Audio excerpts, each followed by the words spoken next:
हाँ जी, नमस्कार दोस्तों। नॉलेज विद अशोक चैनल में आप सभी का हार्दिक स्वागत करता हूं। तो हरियाणा सरकार की बड़ी घोषणाएं, हरियाणा से जुड़ी हर प्रकार की अपडेट इस वीडियो में बताने वाले हैं। तो हरियाणा से क्या बड़ी खुशखबरी मिली है, तो हरियाणा बुढ़ापा पेंशन पिछले महीने की सभी प्रकार की कब आएगी पेंशन, तो इस बारे में भी बताएंगे। तो वीडियो को लास्ट तक देखते रहिए। हरियाणा से जुड़ी हर प्रकार की अपडेट पाने के लिए चैनल को जरूर सब्सक्राइब कर लीजिएगा। तो सबसे पहले यहाँ से देखिए, एक बड़ी खबर मिल रही है। भयंकर बेरोजगारी के चलते स्पीकर की कच्ची नौकरी करने पर मजबूर ग्रेजुएट व पोस्ट ग्रेजुएट युवा, हुड्डा सिंह ने ये बयान दिए हैं।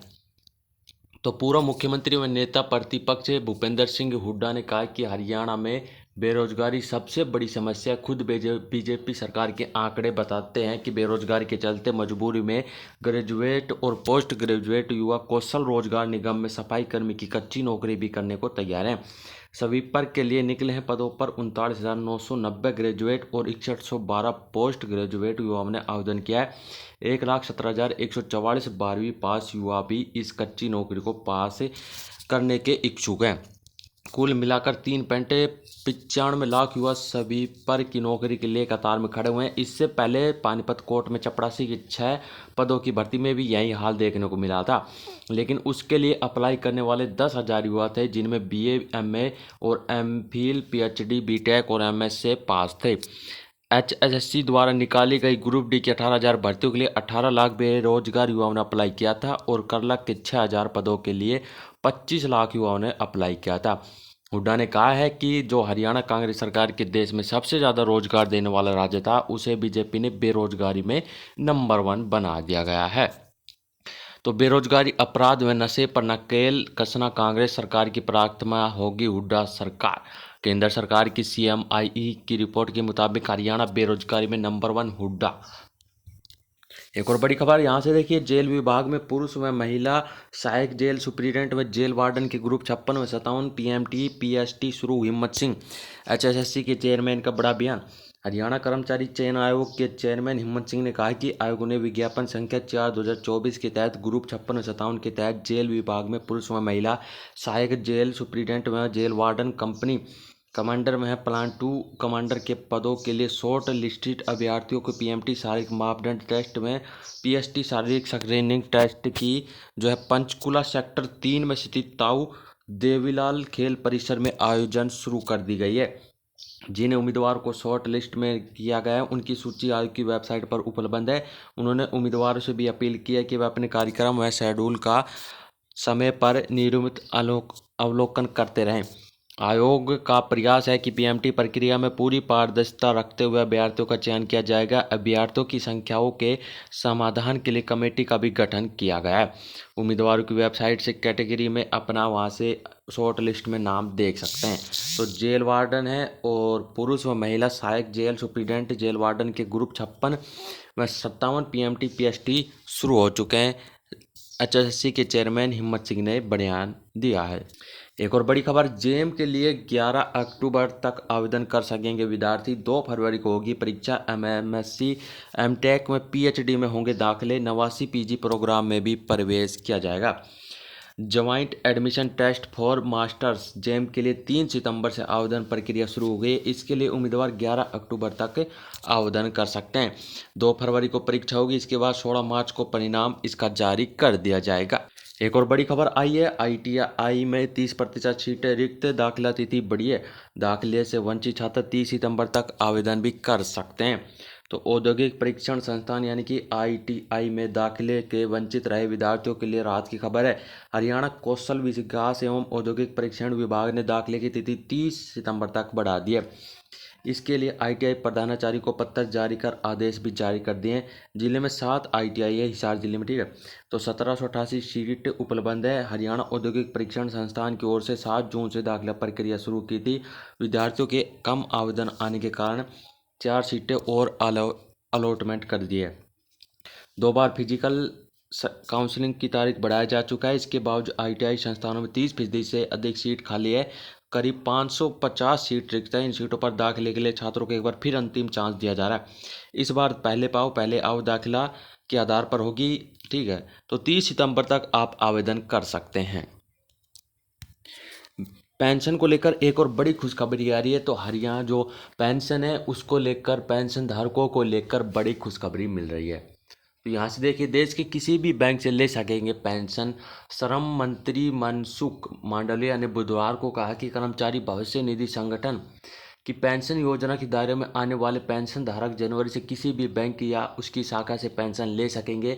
श्रम मंत्रालय ने बयान में कहा कि मांडविया ने कर्मचारी पेंशन योजना ईपीएस 1995 के लिए एक केंद्रित पेंशन भुगतान प्रणाली जो प्रस्ताव को मंजूरी दी है। वह ईपीएफ के शीर्ष निर्णय लेने वाले निकाय केंद्रीय न्यासी बोर्ड सीबीटी के चेयरपर्सन भी है। केंद्रीकृत पेंशन भुगतान व्यवस्था से पूरे देश में किसी भी बैंक या किसी भी शाखा के माध्यम से पेंशन का वितरण हो सकेगा। मंत्री ने कहा कि सीपीएससी की मंजूरी कर्मचारी भविष्य निधि संगठन के आधुनिकीकरण की दिशा में मील का पत्थर है। इसके तहत पेंशन धारक देश में कहीं भी किसी भी प्रकार से किसी भी शाखा से अपनी पेंशन प्राप्त कर सकते हैं। यह लंबे समय से चली आ रही पेंशन धारकों की समस्या का समाधान करेगी। उन्होंने कहा है कि ईपीएफओ में अपने सदस्यों और पेंशन धारकों की जरूरत को बेहतर ढंग से पूरा करने के लिए अधिक मजबूत, उत्तरदायी और तकनीकी सक्षम संगठन में हमारे प्रयासों की दिशा में महत्वपूर्ण कदम है। तो केंद्रीकृत पेंशन भुगतान प्रणाली से ईपीएफओ के 78 लाख से अधिक ईपीएस 95 पेंशन धारकों को लाभ होने की उम्मीद है। केंद्रीकृत प्रणाली पेंशन भुगतान आदेश को एक कार्यालय से दूसरे कार्यालय में स्थानांतरित करने की आवश्यकता के बिना पूरे देश में पेंशन का निर्बाध वितरण सुनिश्चित करने है। यह पेंशन धारकों के लिए बड़ी राहत की खबर होगी। सेवानिवृत्ति के बाद अपने गृह नगर में चले जाते हैं तो अब देश के किसी भी बैंक से पेंशन ले सकते हैं। जो पेंशन भोगी है, ये पेंशन ले रहे हैं पेंशन धारक, ठीक है। तो 78 लाख से अधिक पेंशन धारकों को केंद्रीकृत भुगतान प्रणाली से इसका लाभ मिलने वाला है। यहाँ से देखिए, एक मुख्यमंत्री के द्वारा एक बड़ी घोषणा कर दी है। तो यहाँ से देखिए, शपथ बाद में लूंगा, पहले 24,000 युवा को नियुक्ति दूंगा सीएम श्रेणी। प्रेस वार्ता में सीएम बोले 51 दिन में 126 निर्णय लिए हैं, कांग्रेस सिर्फ झूठ का सहारा ले रही है। मुख्यमंत्री सिंह सैनी ने कहा कि आज प्रदेश के युवाओं से वादा करता हूं कि चुनाव का परिणाम आने के बाद मुख्यमंत्री पद की शपथ बाद में लूंगा, पहले 24,000 भर्तियों की नियुक्तियां दी जाएगी। यानी कि युवाओं को पहले नौकरी देंगे, जब युवा नौकरी लग जाएंगे उसके बाद ही शपथ ली जाएगी। कांग्रेस पर निशाना साधते हुए कहा कि भर्ती रोको गैंग ने युवाओं का भविष्य खराब कर दिया। हम भर्ती करने वाले थे, लेकिन भूपेंद्र हुड्डा और रणदीप सुरजवाला के नेता जयराम रमेश चुनाव आयोग के पास चले गए और सभी भर्तियां रुकवा दी। 24,000 युवाओं की भर्तियां हमारे पास तैयार है, सिर्फ रिजल्ट घोषित करना बाकी है। जयराम रमेश चुनाव आयोग से अपनी शिकायत वापस लेते हैं तो आयोग मंजूरी देता है तो हम तुरंत 24,000 नौकरियां देंगे। और उन्होंने कहा कि कांग्रेस सरकार के 10 वर्षों में 80,000 नौकरियों का वादा किया था, जो पर्ची खर्ची के माध्यम से दी गई है। भाजपा सरकार ने बिना किसी पर्ची खर्ची के 1,45,000 नौकरियों का देने का काम किया। मेरे 51 दिनों में कार्यकाल में 126 बड़े निर्णय लिए हैं, जिनका लाभ जनता ले रही है। युवाओं को नौकरी भी दी है, जो निर्णय भी लिया है उसे कैबिनेट में पास करवाया, पक्का किया। लेकिन हुड्डा एंड पार्टी प्रदेश में दुरुपचार कर रही है। भाजपा ने 10 साल के कार्यकाल में कुछ नहीं किया। झूठ की पटकथा राहुल गांधी लिखते हैं, उससे पटकथा को फैलाने का काम हुड्डा, शैलजा, रणदीप सुरजवाला और कई बड़े नेता करते हैं। कांग्रेस में जम्मू नेशनल कॉन्फ्रेंस के समझौता किया, जिसके तहत कांग्रेस ने धारा 370 व 35 से पूर्ण करने की बात भी कही है। तो हरियाणा के जो मुख्यमंत्री हैं नायब सिंह सैनी, उन्होंने शपथ में कहा है कि शपथ बाद में लूंगा और पहले 24,000 युवाओं को सरकारी नौकरियां हम सब में पहले देंगे। यहाँ से देखिए, एक और बड़ी खबर, लटकी पड़ी भर्तियों को तत्परता से पूरा करेगी कांग्रेस। चयनित युवाओं को आते ही ज्वाइनिंग दीपेंद्र हुड्डा। तो सांसद बोले पेपर की तैयारी जारी रखे हुआ, 2 लाख पदों पर पक्की भर्तियां करेंगी कांग्रेस। पेपर लीक व भर्ती माफिया का भी सफाया कर दिया जाएगा। तो कहा है कि सांसद दीपेंद्र सिंह ने हुड्डा ने 10 साल तक भर्तियों को लटकाने भटकाने और युवाओं को कोर्ट के चक्कर कटवाने वाली बीजेपी अब जाते जाते भी उन्हें बहकाने की कोशिश में लगी हुई है।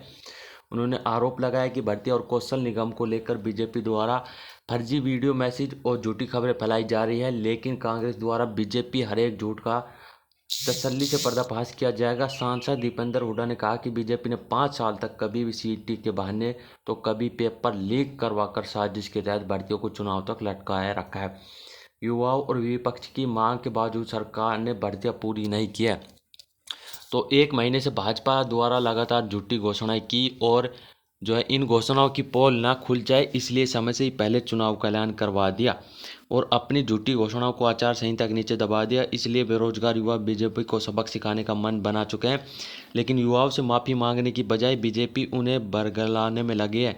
सांसद दीपेंद्र ने कहा है कि युवाओं को बिल्कुल भी हताश व निराश होने की आवश्यकता नहीं है, क्योंकि प्रदेश में जल्द ही कांग्रेस की सरकार बनने जा रही है और कांग्रेस मौजूदा सरकार की लटकी तब पड़ी तमाम भर्तियों को तत्परता के साथ पूरी करेगी।